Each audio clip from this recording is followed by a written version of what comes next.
आ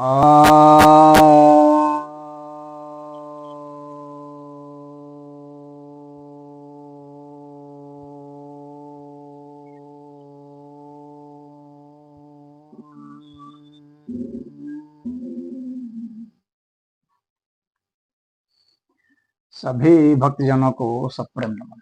भक्तों, आज आपकी जिज्ञासा का समाधान लेकर आया हूं। एक जिज्ञासा आई है कि ये राधा पर इतना विवाद क्यों हो रहा है।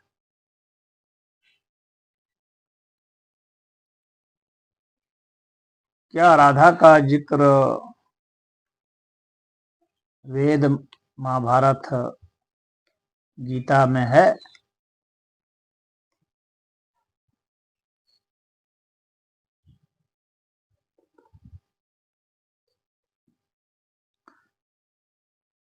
कि राधा का विवाद तो खैर बहुत समय से चला आ रहा है और इसमें कई कई लोगों के अपने अपने मत हैं।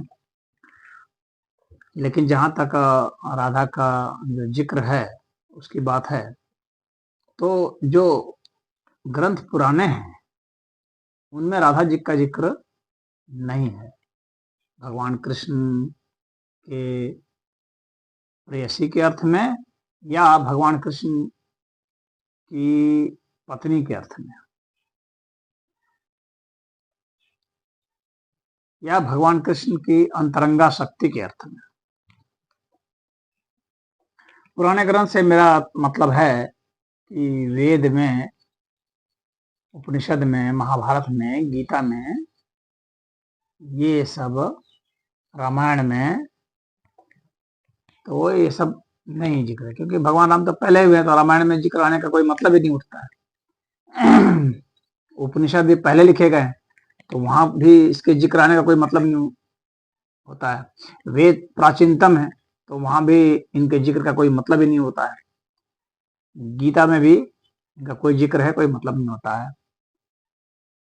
श्रीमद् भागवत पुराण में इनका जिक्र है। पुराणों की रचना बहुत बाद के काल की है। ये मिलावटी ग्रंथ हैं। पुराण जो है मिलावटी ग्रंथ है, ये भरोसे के लायक नहीं है।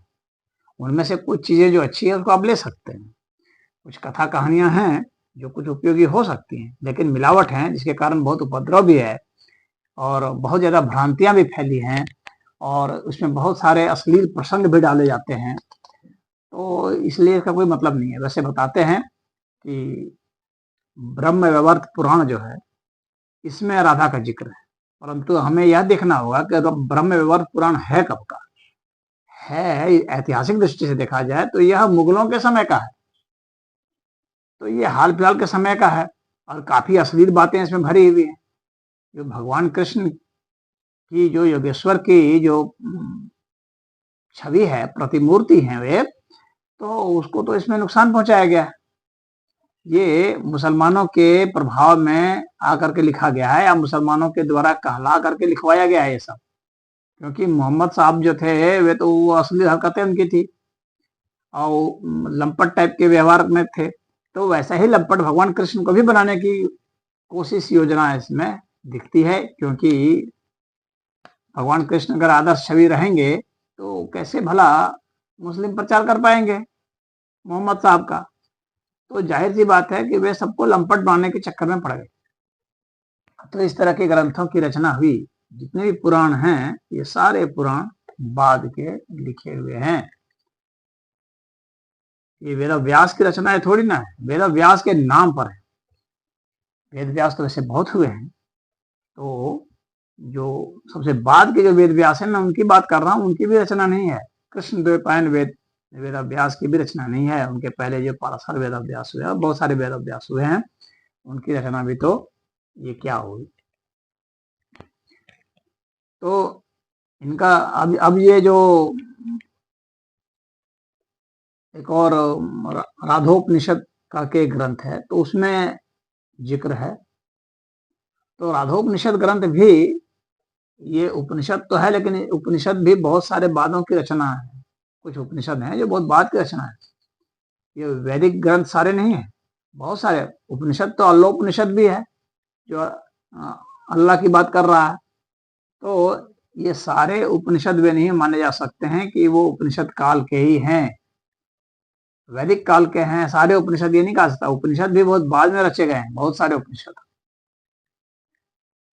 तो जो मुख्य रूप से जो उपनिषद माने गए हैं, तो वे 11 उपनिषद जो है वो आदि शंकराचार्य ने माने हैं।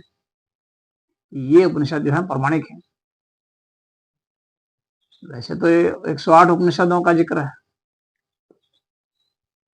लेकिन उससे भी ज्यादा उपनिषदों का भी जिक्र है, 128 उपनिषद भी बताते हैं।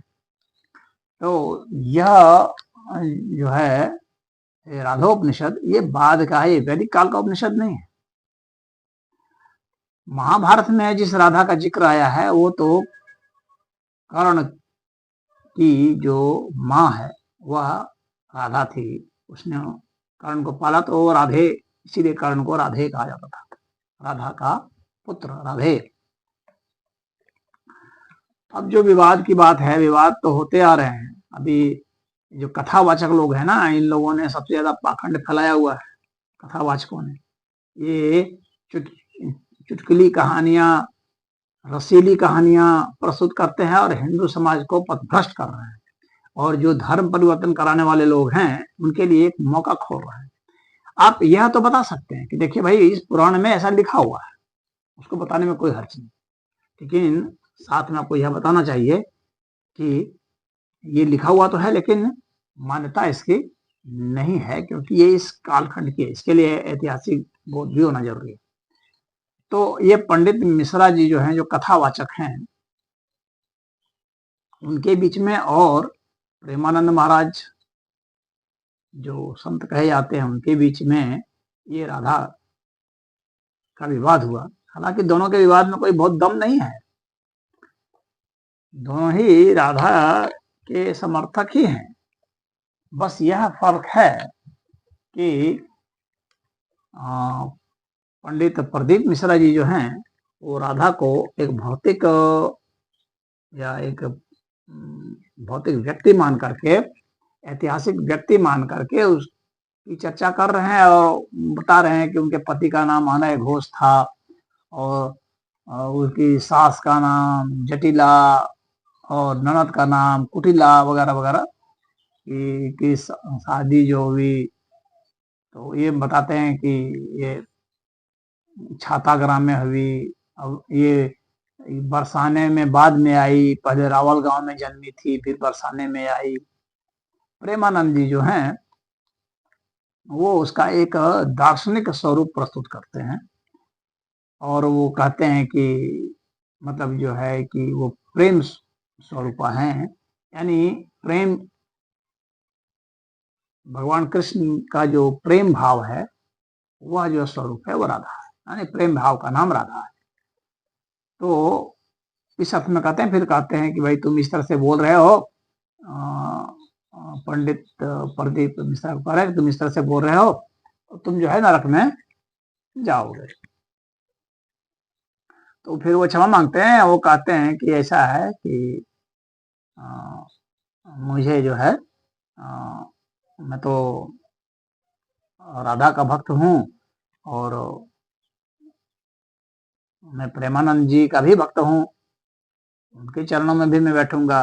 तो इस तरह से विवाद जो है धीरे धीरे ये हल हो जाता है। किसी ने विवाद बना दिया था, उनका कहना है कुछ लोगों ने वीडियो को जोड़ तोड़ करके बना दिया था, खैर जो भी रहा हो।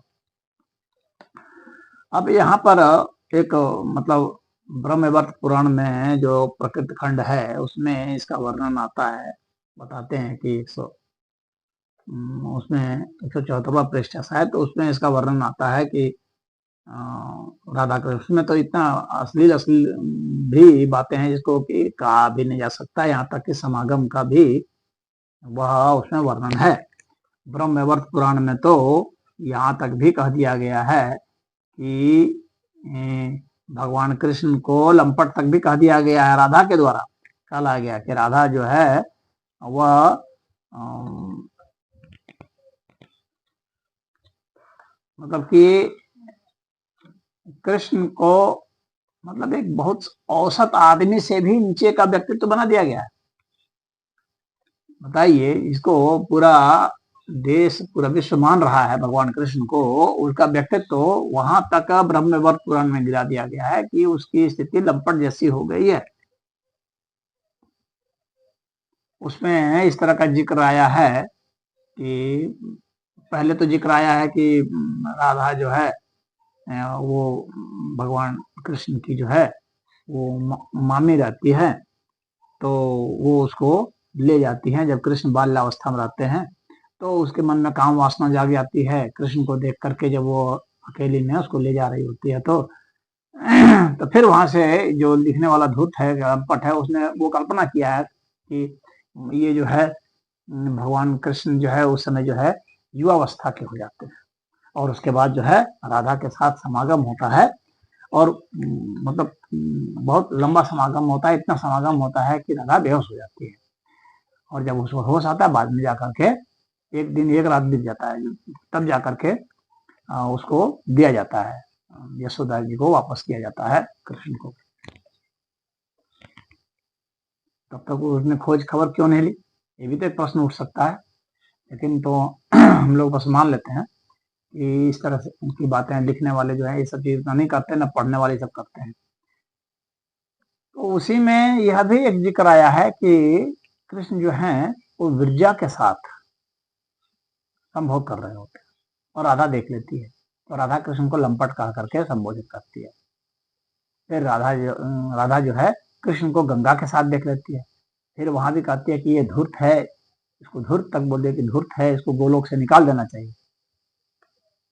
हाँ, तो कृष्ण की यह स्थिति है। अब राधा को इसमें अंतरंगा शक्ति कहाँ से कहा जाएगा भाई, प्रेमा शक्ति कहाँ से कहा जाएगा, इस विवरण से तो नहीं कहा जा सकता। तो इस तरह की कथाएं बहुत सारी लिख दी गई। एक कथा है कि एक कथा के अनुसार, मतलब अलग मतांतर, क्योंकि ये लोग कहते हैं अलग अलग मनवंतर में अलग अलग राधा हुई, अलग अलग कृष्ण हुए, तो ये कथी कई कई कहानियां बनाते हैं जो लिखने वाले ना, जिनका एक ही धंधा था लिख दो, कुछ भी लिख दो, तो मनवंतर की कहानी बना बना करके भी लिख दिए कि यह जो है इस मनवंतर में ये हुआ वो हुआ। तो एक मनवंतर में कहते हैं कि राधा जो थी वो उड़ीसा के एक राजा शुक्ल सेन की कन्या थी, 12वीं कन्या थी, जो देखने में कुरूप थी। उसे वहां से मंजूषा में भर करके बहा दिया गया नदी में, और वो वृंदावन पहुंची। कोई उड़ीसा की नदी वृंदावन की तरफ जाती है? समुद्र तल से उत्तर प्रदेश ऊंचा है या उड़ीसा? कोई भी नदी ऐसी नहीं है जो उड़ीसा से आकर के इधर बहती हो। समुद्र तल से ऊंचाई होती जाती है ना, इधर उत्तर की ओर जैसे जाएंगे तो नदी इधर की ओर कैसे बहेगी? नदी सीधे दक्षिण की ओर बहेगी, पश्चिम की ओर बहेगी, पूरब की ओर बहेगी, उत्तर की ओर नहीं बहेगी। कोई भी नदी नहीं है जो कि उत्तर की ओर चढ़ के उल्टे हिमालय में जाएगी कोई नदी। तो ऐसे ऐसे लोग जो हैं उल्टी पुल्टी कहानी लिखे हुए हैं पुराणों में, इसलिए पुराण जो है विश्वसनीय नहीं है, क्योंकि ये बहुत ही दोयम दर्जे धूर्त और कपटी लोगों ने और कामी लोगों ने लिखा है, इसीलिए वो प्रमाण नहीं है।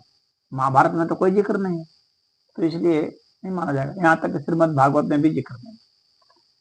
अब कुछ लोग कहते हैं कि नहीं नहीं, तो उसका जिक्र नहीं है वहां पर, तो राधा का जिक्र जो है वह वहां पर है, राधो उपनिषद में है, तो है। कहते हैं कि वहां पर रमा शब्द का जिक्र है, कुछ लोग कहते हैं, बड़े बड़े महाराज लोग कहते हैं कि रमा शब्द का जिक्र भागवत में आता है और रमा राधा का ही नाम था। कुछ लोग तो ये भी कह सकते हैं कि भाई रमा नाम की भी कोई रही होगी राधा नाम की भी कोई रही होगी, लेकिन राधा का जिक्र तो नहीं आता है। तो लोग राधा देखें, तो अब आजकल राधा राधा बहुत चल रहा है, राधे राधे चल रहा है। भारत में शौर्य का विलोप करने का ये चल रहा है षड्यंत्र, राजनीतिक षड्यंत्र चल रहा है कि भारत के लोगों को हिंदुओं को, भारत के लोगों से मेरा मतलब है हिंदुओं से, हिंदुओं को शौर्य से विमुख कर दो, इनमें जो शौर्य की भावना है उसको खत्म कर दो। ये षड्यंत्र चल रहा है, क्योंकि ऐसी ऐसी स्थिति जब आएगी तो ही ये लड़ नहीं पाएंगे। इसीलिए ये शुरू से साजिश चलती आ रही है कि इनमें शौर्य की भावना नहीं डाल, भक्ति के नाम पर इनमें कायरता डाल दो, अहिंसा के नाम पर इनमें कायरता डाल दो, शौर्य न जगने पाए। यह विदेशी साजिश है, यह मुसलमानों की साजिश है, ये ईसाइयों की साजिश है। वे शौर्य नहीं देखना चाहते, क्योंकि सुरवीर जो होगा वह मुकाबला करेगा, वो आसानी से हार नहीं मानेगा, वो आसानी से संपत्ति नहीं देगा, वो आसानी से अपनी इज्जत नहीं देगा, वो आसानी से धर्म परिवर्तन नहीं करेगा। सिर्फ और सिर्फ कायर लोग और जिनके पास तर्क नहीं है वैसे लोग करेंगे। तो जिन्होंने तर्क की जो है बलि दे दी है, तो इस तरह की बात करेंगे। हम लोग का शास्त्र तर्क सिखाता है, आप शास्त्र का अध्ययन कीजिए, कोई दिक्कत नहीं, ठीक है। पुराण भी हमारे हैं, पुराण का अध्ययन कीजिए, उसमें जो सार है उसको लीजिए, जहां विवाद है उस जगह को भी देखिए, और फिर उसके बाद फिर एक निष्कर्ष निकालिए और समझिए कि यहाँ पर कथा यह गलत है, यहाँ पर कथा गलत है। जो गलत है उसको मत मानिए, सीधे रिजेक्ट कर दिए। जब कभी शास्त्र की बात आती है, कभी जब विधर्मी से बहस होती है, तो सिर्फ और सिर्फ वेद पर बहस कीजिए, सिर्फ और सिर्फ गीता पर बहस कीजिए, योग सूत्र पर बहस कीजिए, ब्रह्म सूत्र पर बहस कीजिए, ध्यान सूत्र पर बहस कीजिए, भक्ति सूत्र पर बहस कर सकते हैं, सांख्य सूत्र पर बहस कर सकते हैं। तो जहां पर बहस करना है उस पर बहस कीजिए, इन पर बहस मत कीजिए, कथा कहानियों पर बहस मत कीजिए। शास्त्र तो हिंदुओं का बस वेद है, वेद पर उनको लाइए घसीट करके, इन कथा कहानियों पर बहस मत कीजिए। नहीं तो ऐसे ब्रह्म वैवर्त पुराण, अल्लोपनिषद, ढेर सारे उपनिषद हैं, और ऐसे ऐसे उपनिषद भी हैं जिसमें कि वेद विरुद्ध बातें भी है। तो वेद विरुद्ध बातें जहां भी लिखी गई है वो मान्य नहीं हो सकती हैं। पहली बात तो यही है। आप पढ़ सकते हैं, आपस में विवेचना कर सकते हैं, लेकिन जब भी उससे होगा तो विवेचना, जब विधर्मियों से बहस होगा तो वो बात नहीं आएगी। तो ये राधा राधा जो रट रहे हैं, तो आदि ईश्वर की प्रेमा शक्ति या प्रेमा स्वरूपा उस ईश्वर की भक्ति की बात करते हैं। भगवान कृष्ण भी जपा करते थे राधा राधा, कहने वाले जो हैं वो राधा राधा कहते हैं कि भगवान कृष्ण भी राधा राधा जपते थे। तो अब वो राधा कौन थी भाई? और राधा राधा जपते थे, इसका जिक्र कहाँ है? प्रश्न ये उठता है ना, क्योंकि भगवान कृष्ण की जो यथार्थ जीवनी है वो तो महाभारत है। महाभारत में तो कहीं नहीं बताया गया है कि जो है कृष्ण राधा राधा जपते थे, ये तो कहीं नहीं बताया गया है।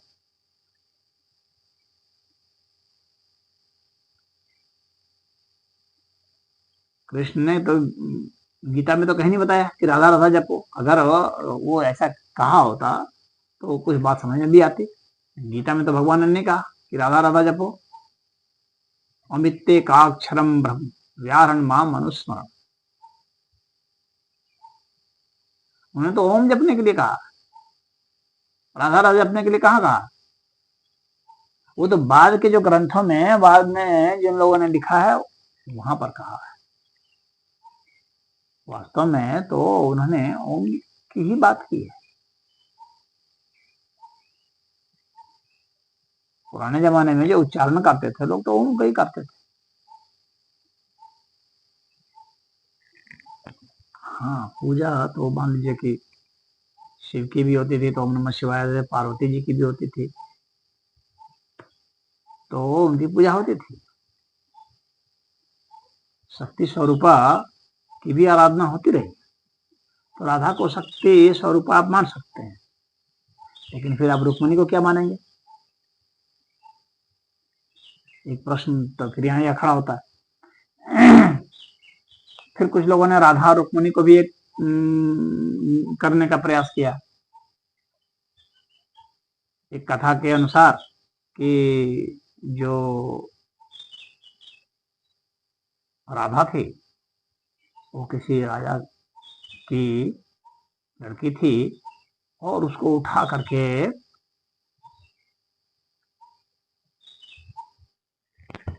जो पूतना राक्षसनी थी वो ले आई थी और यहाँ ला करके छोड़ दी थी। तो उसका पालन पोषण हुआ। फिर जब वो बड़ी हो गई तो राजा को पता चला कि मेरी लड़की है वो, तो यहाँ से उठा कर ले गई जो रुकुम था। तो उसने फिर जा करके उसका नाम रुक्मिणी रख दिया। कथा लिखने वाले तो कहीं से जोड़ करके, क्योंकि कुछ उनको अपने कुछ ग्रंथ चलाना है, पुराने ऋषि महर्षियों के नाम पर कुछ लिख डालना है, यही चलता था। राजा भोज तो इतना परेशान हो गए थे इस तरह के लेखकों से कि उन्होंने दंड भी दे दिया था हाथ काटने का। लिखो लेकिन अपने नाम से लिखो ना, क्यों पुराने ऋषि महर्षियों को बदनाम करते हो। तो ये तो हालत है। कोई भी कथा कहानी बना लेता है और फिर कहते हैं अलग इस मनवंतर में ये हुआ था, उस मनवंतर में वो हुआ था। इस तरह से कथा कहानी बना के इससे क्या है, सिर्फ पाखंड ही पाखंड फैल गया और भ्रांति फैल गई। लोग तो स्पष्ट हो ही नहीं पा रहे हैं कि वास्तव में बात है क्या। और इस कथा कहानी और इस भ्रांति का फायदा तो विदर्भ में उठा रहे हैं। इसलिए भगवान कृष्ण का जो है सिर्फ योगेश्वर रूप जो है अपने पास रखें। और भगवान कृष्ण ने जिस मत का प्रतिपादन किया है उसका जो प्रमाण जो है वह महाभारत में भी है। और महाभारत में भी, महाभारत ऐसा नहीं है कि महाभारत जो है कि वो सही ग्रंथ है, यह नहीं कहना चाह रहा। क्योंकि जब जय संहिता थी तो उसमें भी बहुत कम श्लोक थे ना, शुरू में शायद 10,000 के आसपास थे। वो तो धीरे धीरे बाद में आकर 1 लाख हो गया। अब 1 लाख भाई कौन बढ़ा रहा था। तो ऐसे ऐसे लिखने वाले जो थे वो उसमें कुछ जोड़ रहे थे, ऐड कर रहे थे। जितने ऋषि होते गए कुछ न कुछ उसमें जोड़ते गए। धूर्त लोगों ने, कपटी लोगों ने, कामी लोगों ने जोड़ जोड़ करके उसको भी प्रदूषित कर दिया। कोई ग्रंथ भारत में ऐसा नहीं रहा वेद को छोड़ करके जो प्रदूषित ना हुआ। मनुस्मृति को प्रदूषित कर दिया।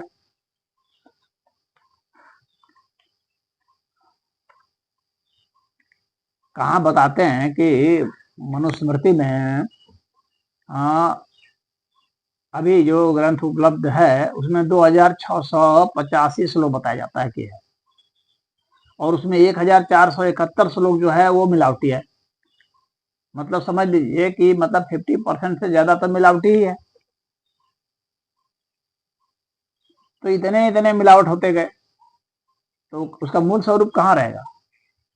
अब विद्वानों को चाहिए कि क्रिटिकल एडिशन इसका निकालें, और क्रिटिकल एडिशन निकाल के, हालांकि महाभारत का क्रिटिकल एडिशन निकला है लेकिन काफी महंगा है, लोगों के लिए उपलब्ध नहीं है। तो क्रिटिकल एडिशन पुराणों का भी निकालें और जितने ये सब फर्जीवाड़े उसमें घुसे हुए हैं श्लोक उन सबको बाहर करें, धक्का देके बाहर निकालें। अगर हिंदू समाज को, हिंदू धर्म को बचाना है, तो सनातन धर्म को बचाना है, तो और इसको जो है मिलावटी ग्रंथ घोषित कर दें और शुद्ध जो है, जो भी पुराण है उनमें जो शुद्ध बातें हैं, जो वेद सम्मत बातें, शुद्ध का मतलब है जो वेद सम्मत बातें, क्योंकि यह प्रमाण है कि वेद के विरुद्ध अगर कोई बात है तो वह अमान्य है। तो वेद सम्मत जो बात नहीं है उसको एकदम सीधे जो है फर्जी घोषित करें और कोई बात नहीं। बहुत बौद्धों ने भी मिलावट कर दी, मुसलमानों ने मिलावट कर दी, ईसाइयों ने मिलावट कर दी, बहुत सारे आते गए उन लोगों ने मिलावट कर दी। ये तो कमिटियां तक बना डाली थी मिलावट करने के लिए। विलियम हंटर वगैरह इन सब का कमीशन आया था, उन लोगों ने मिलावट की। जितने भी आते गए सब मिलावट ही करते गए।